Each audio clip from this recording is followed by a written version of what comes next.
Sobre as contas públicas aqui no Brasil, o governo federal enviou ao Congresso na semana passada o projeto de lei orçamentária anual agora para 2024. A meta estabelecida para o próximo ano é zerar o déficit primário. E para falar mais sobre os detalhes desses projetos econômicos do governo, cumprimento de metas, a gente conversa agora com o professor, economista da Universidade de Brasília, Newton Marques. Tudo bem, professor? Como vai? Mais uma vez, muito obrigado por participar da programação da Jovem Pan. Bem-vindo. Eu me sinto honrado em ser convidado mais uma vez. Estou aqui para tentar prestar os esclarecimentos possíveis. Muito obrigado. Bom, professor, há uma meta de déficit zero para o ano que vem e a grande dúvida é se essa meta será cumprida, mas já atualizando um pouco mais essa discussão, tivemos na semana passada a divulgação do PIB. Será que a economia mais aquecida muda um pouco a cara desses gastos do próprio governo? De que maneira a gente pode já projetar essa leitura para 2024? É importante dizer que vamos dizer assim, a nova engrenagem fiscal, que foi justamente o arcabouço fiscal, quer dizer, a nova regra fiscal que foi adotada, substituindo o teto de gastos crescendo pela inflação. Isso, a filosofia do arcabouço fiscal é gastar 70% da receita. Então, tudo que for feito para aumentar a receita, isso vai facilitar as políticas públicas do governo, mesmo com aquelas exceções que foram aprovadas. Então, a solução reside na arrecadação, nos tributos.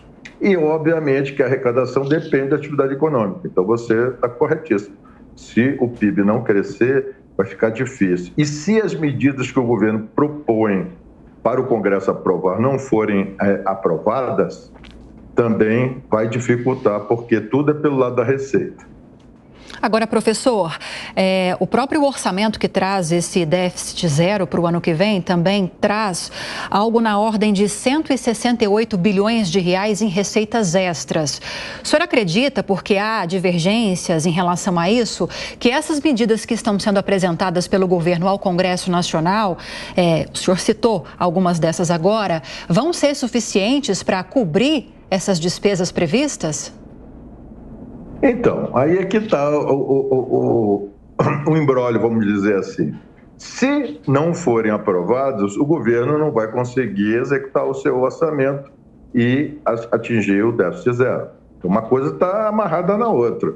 Então, se o governo quiser gastar o que ele está propondo para o Congresso gastar e as receitas não corresponderem, ele vai ter que limitar, vai ter que emitir um decreto, né, sempre no início do ano, para limitar os gastos, porque não vai ter condição de poder ter autorização para fazer esses gastos se não tiver a receita correspondente.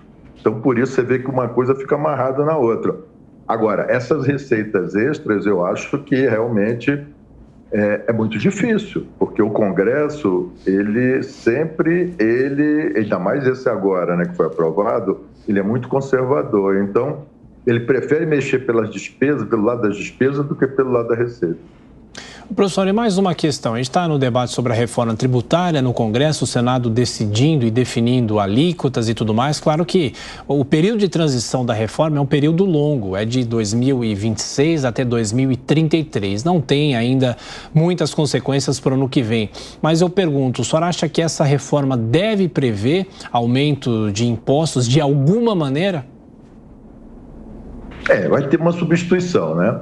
A partir do momento que, se a gente considerar que essa fase é a tributação sobre o consumo e que vai ser substituído pelo Imposto ao Valor Agregado, o IVA, então você tem que considerar que o setor industrial vai sofrer, vai ter um benefício, ele vai se beneficiar, porque a carga fiscal em cima do setor industrial vai ser reduzida. E o setor serviços é que vai ter sobrecarga. Agora, o que a gente pode imaginar com relação a um efeito, né, total? É de que o governo está se comprometendo a aumentar a receita daqueles agentes que não estão pagando adequadamente a receita, que é o caso, por exemplo, daqueles fundos de investimento.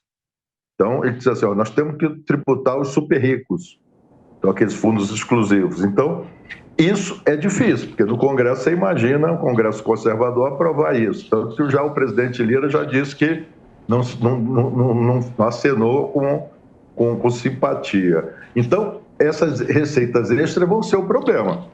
Se for pelo lado do CARF, que é justamente uma das medidas que foi aprovada, aí você tem uma receita importante. Agora, se for pelo lado de tributação sobre os fundos de investimento exclusivos e fundos de investimento offshore e os trusts, aí já começa a complicar. Professor Newton Marques, de Economia da UNB, mais uma vez, muito obrigado pela entrevista. Boa semana, professor. Obrigado, agradeço. Um abraço a todos.